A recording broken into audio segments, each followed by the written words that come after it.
Hey, what's up, guys? Rob here, back with another movie review. Just want to say before I start, I'm going to be honest. About this review. I'm not going to kiss ass or try to act like somebody I'm not. Because you come to this channel, you're going to get the truth. You're going to get honesty. Okay?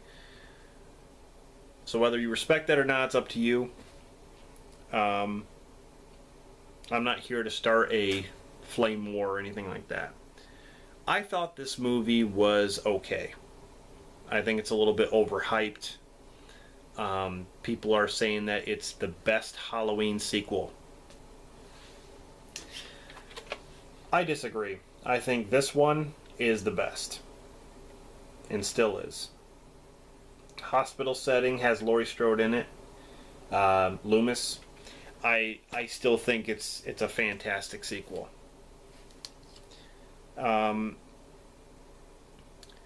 This movie completely ignores Halloween 2 through all the other movies.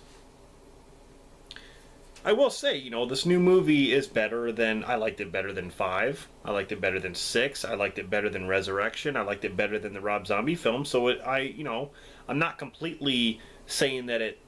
I'm not saying that it sucks. I'm just saying that I like these movies better. Like this movie better than the new movie. And there are aspects of H2O that I like better than this movie. I actually like...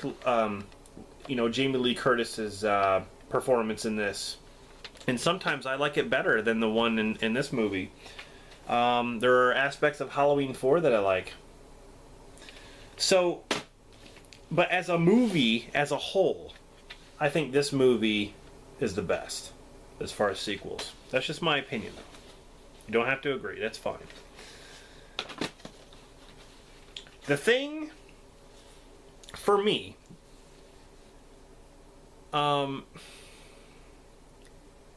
the best thing about this film was Michael. And some of the scenes where he had no mask, and I'm gonna talk about some things here, so I might spoil it a little bit. So just fair warning right now, if you have not seen the movie, then you probably don't want to watch the rest of this. But because there's certain things I need to talk about. When Michael doesn't have his mask, he's doing the whole bathroom scene where he's killing some people. I loved it. I thought that was fantastic. With him without the mask, kind of showed a little bit of a human side to him. I like that. I wish they would have done more with that. As soon as he got his mask on, I'm not saying that I wasn't excited. I mean, I loved seeing him put the mask on, and from there he just went on a killing spree. He just, as soon as he got the mask on, he went back to Haddonfield. He started going to people's houses, killing them. And most of that stuff you saw from the trailer. But he went in and stabbed this girl in the throat, beat this lady with a hammer, picked up the kitchen knife, just walking out in the neighborhood, started killing people. And, 40 years have gone by since the original, and Laurie Strode is basically waiting for Michael to come back so she can kill him. So she's like a doomsday prepper. She has, her basement full of guns and ammo and food and all this stuff. Her house is rigged with like trap doors and spotlights and just all this stuff. And I kind of thought they went a little bit overboard with that. To me, it seemed like she was like a Sarah Connor.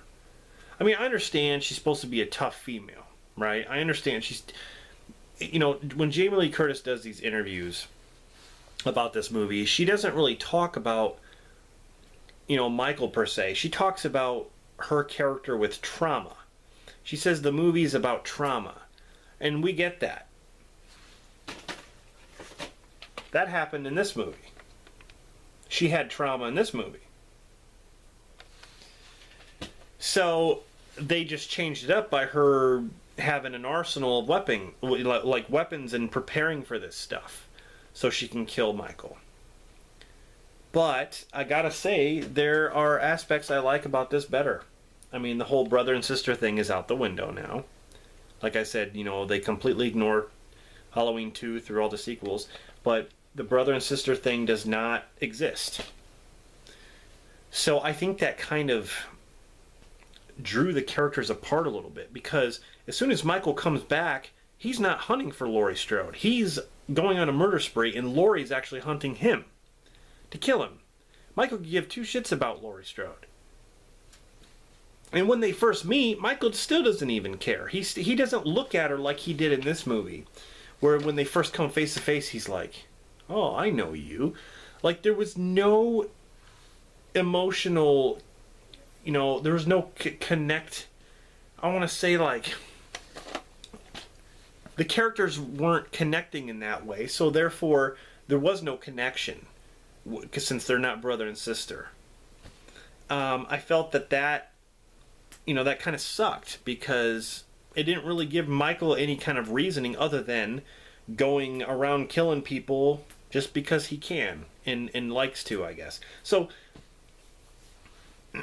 between Laurie and Michael, it just kind of seemed bland a little bit. Like, she was just going after him just because. Like, oh, he killed my friends, and then I waited 40 years, and now I'm going to kill him. So, whatever. That's just whatever. It's fine. Then you got this side plot, with these journalists, and they want to find out why Michael is the way he is. They want to get him to talk. Like the whole movie. Does he talk? Does he talk? The stupid doctor guy. I don't remember what his name was. Stupid. They call him the next Loomis. This stupid doctor guy wants to, he's been working with Myers for a long time, and he wants to know how Myers is in the wild. When he's in, captivity, he's quiet. He doesn't say jack. But he wants to know what's going on in the mind of Myers. So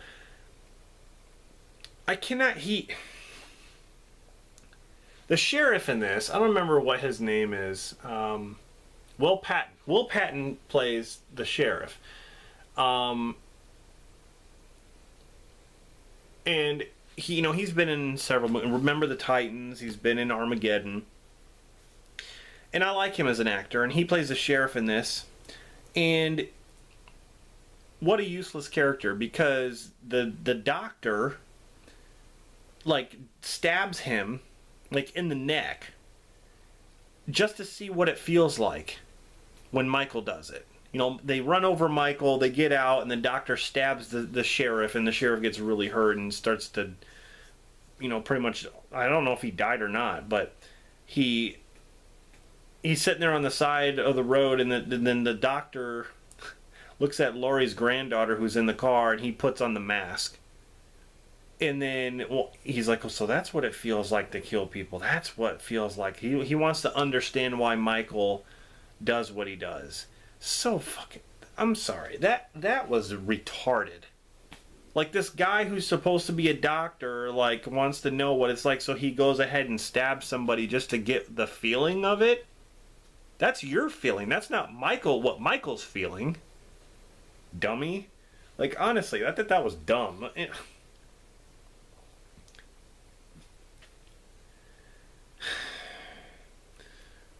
The dad of the granddaughter, he was ridiculous when he starts talking about that. We have penis jokes now. We have, oh, I got peanut butter on my penis, and this, like, come on.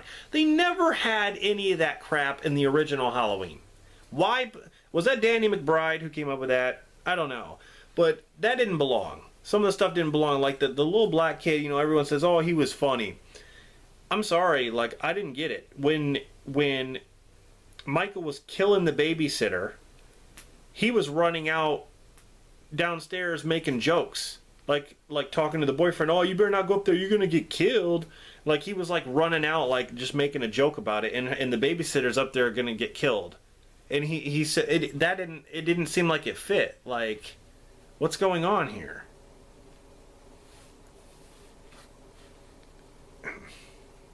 It's like the characters in general, like, I just think the way they were written was just, it just didn't work. The comedy, the way they were written, the only one that worked to me was Michael. And he didn't have to say anything. He just walked around killing people. They made Michael scary again.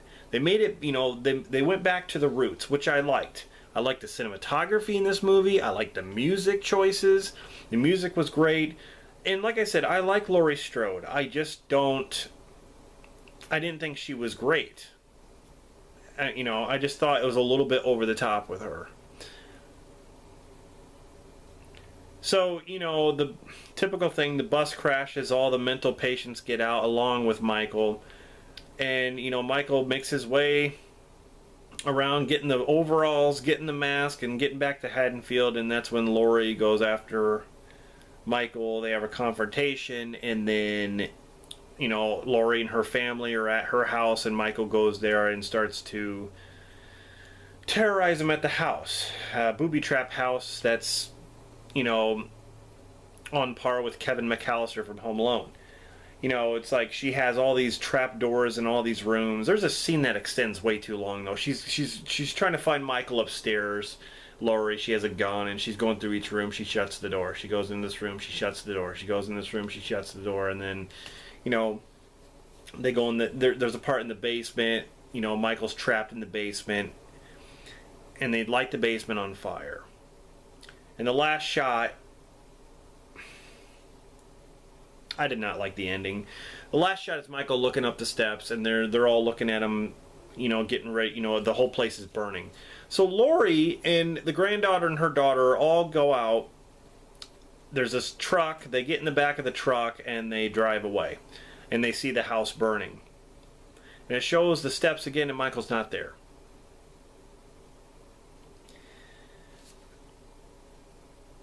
It ends with all three of them in the back of the truck, like, oh, like we're saved.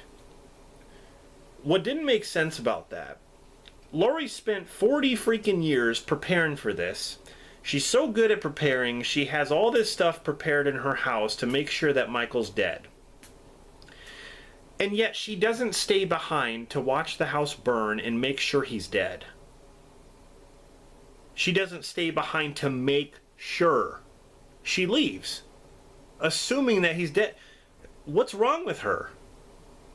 Doesn't she know how Michael is? You're not going to stay around and make sure he's dead?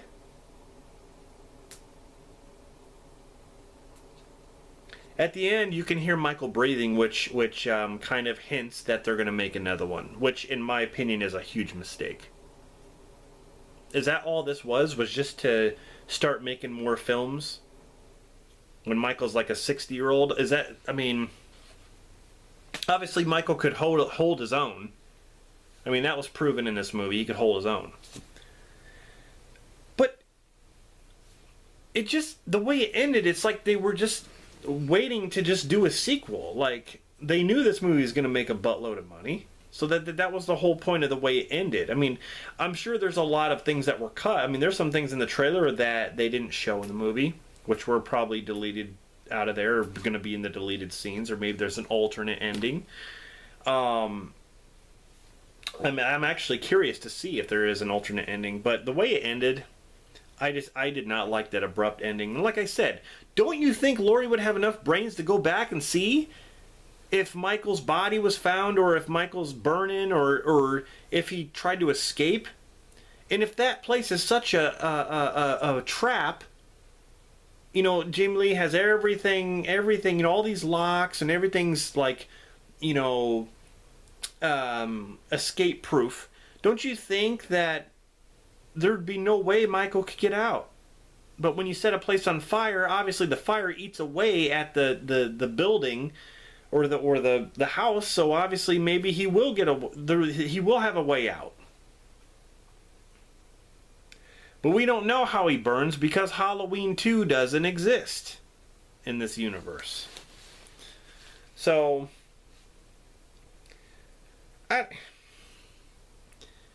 it's just disappointing. This movie was disappointing. I mean, like I said, the stuff with Michael was cool.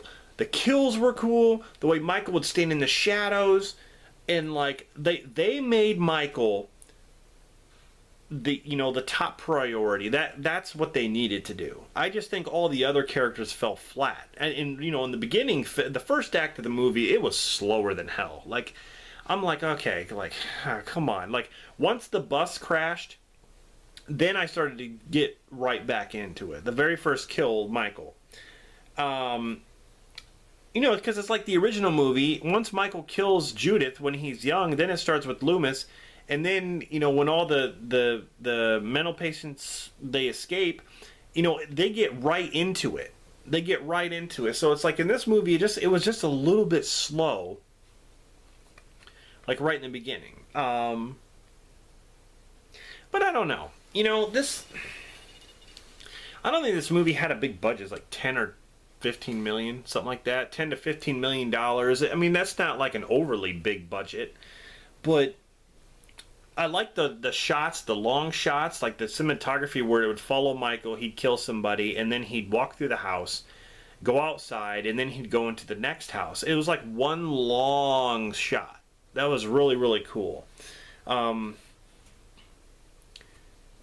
Yeah, it's just, they made Michael brutal, and that was fine. I like seeing that. I like seeing him, he's just a serial killer. They don't know what makes him tick. He just does, and I think that's scary. If they would have made him talk in this movie or something, or if they would have tried to find out something, or have them explain why he's evil, instead of doing that whole stupid curse thing, which I'm glad they kind of knocked that out, but I think it's scarier not knowing. I think it's scarier not knowing why he does what he does. He just does it. All in all, I think this movie is just okay.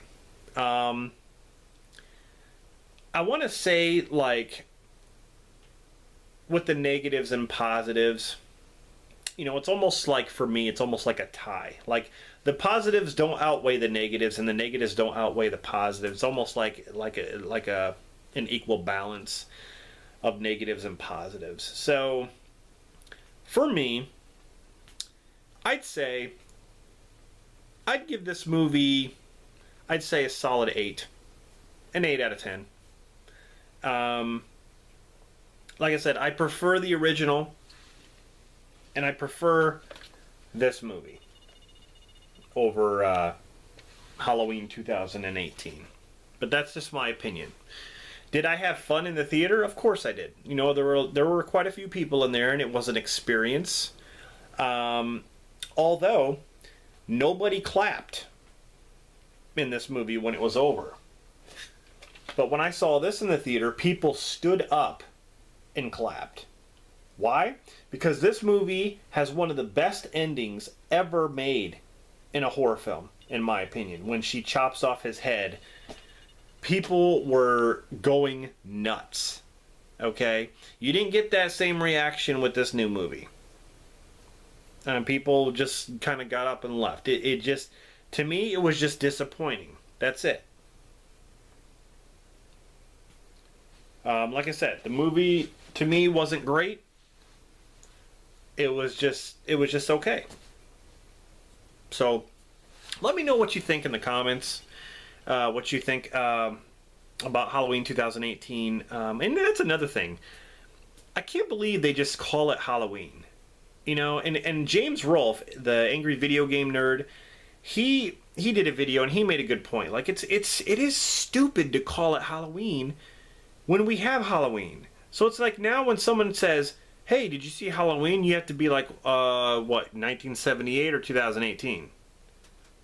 Couldn't they have at least done something with this Halloween, like added a subtitle, or just call it The Shape, or Michael Returns? They could have done something other than just call it Halloween.